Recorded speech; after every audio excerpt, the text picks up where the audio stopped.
Samedi 17 novembre aura lieu une manifestation nationale dans un but de bloquer toute la France.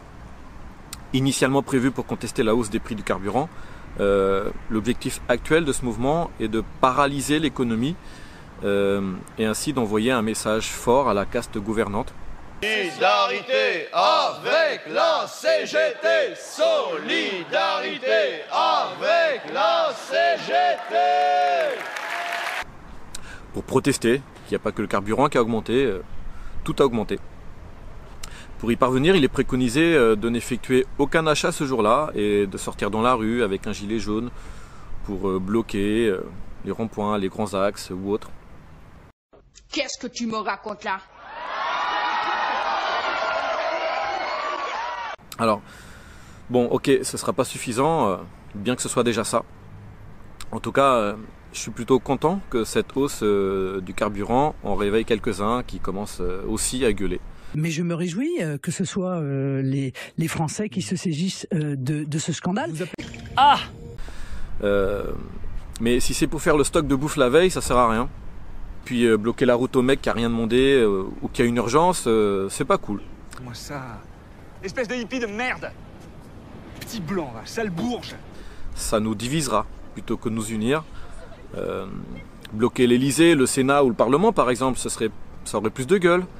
Peut-être que c'est déjà prévu, je sais pas. En tout cas, les appels à manifester se multiplient et ça commence à ressembler fortement à une sorte de révolution. Que vous avez le sentiment qu'une révolte couve en France sur ce sujet? D'abord, permettez-moi de vous rappeler que nous sommes sur le pont sur ce sujet depuis le mois de septembre. Nous avons fait une grande campagne de tracts, de pétitions pour dénoncer cette augmentation spectaculaire des prix du carburant. Alors je suis pas contre, et certainement que je descendrai aussi dans la rue.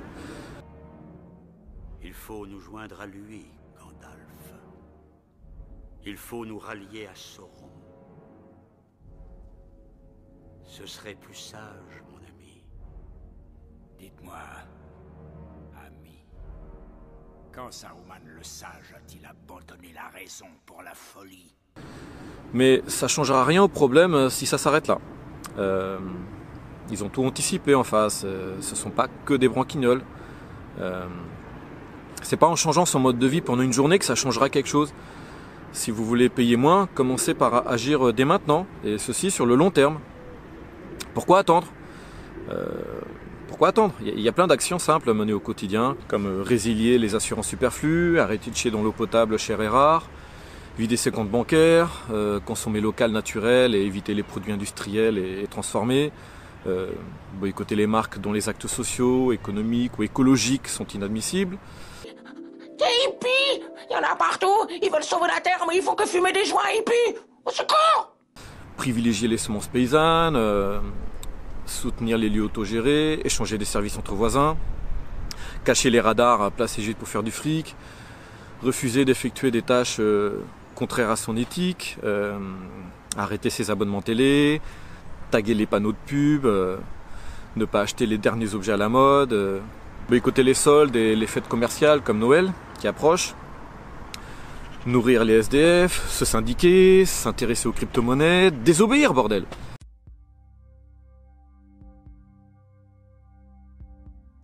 En bref, c'est un modèle nouveau qui s'éloigne du modèle traditionnel capitaliste vers une économie plus écologique, alors plus verte.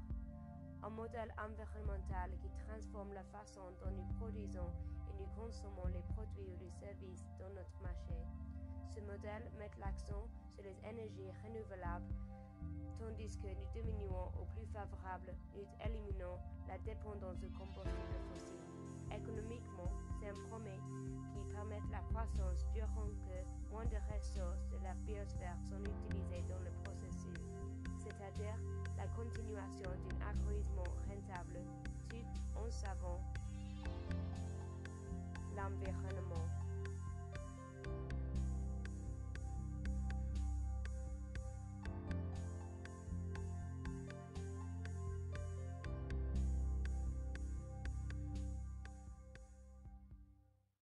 Mais sans violence et sans emmerder les autres. Nous sommes assez divisés comme ça. Je mettrai des liens apportant quelques solutions alternatives.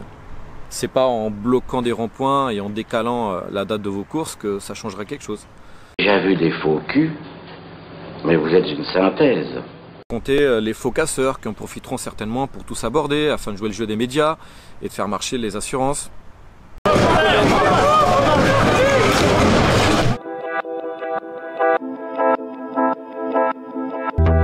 C'est inadmissible. Ces milices d'extrême gauche devraient être dissoutes depuis bien longtemps. Les fils à papa pétaient les vitrines de McDo.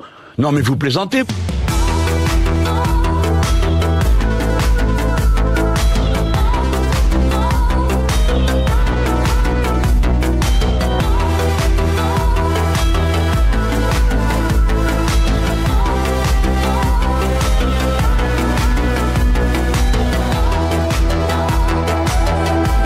De la violence de ces affrontements avec ce McDo ici totalement saccagé. Non-violence, resistance. Diviser pour mieux régner, comme on dit. C'est un changement de fond qu'il faut. Pas seulement remettre en cause les fondements de cette Europe libérale promue par le capitalisme mondialisé, mais aussi réfléchir aux conséquences de ses actes. Ça me fait sourire quand j'entends les gens qui ont voté Macron se plaindre, alors qu'il n'a jamais caché son rapport décomplexé avec les lobbies industriels productivistes. Ça me fait sourire car perso, je n'ai plus qu'un pied dans ce système. Mais bien sûr. Je fais tout pour en sortir car je n'accepte pas l'idée que l'argent public, mon argent donc, serve pour des causes contraires à mon éthique. Butters, ferme ta gueule. Je ne suis donc plus trop concerné, mais à croire que j'aime bien violer les infirmières une fois qu'on a tiré sur l'ambulance.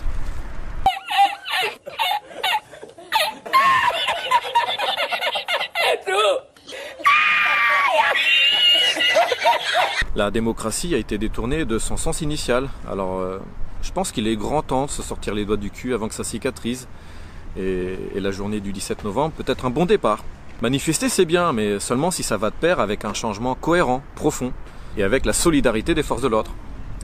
Allez, j'embrasse fort tous les désobéissants, on se retrouve dans la rue le 17. Ciao! Ah, mais c'est pas possible, ça, j'ai pas envie de participer. À rien. C'est pas mon genre de participer. Jamais je participerai. À part à vos obsèques, bande de cons.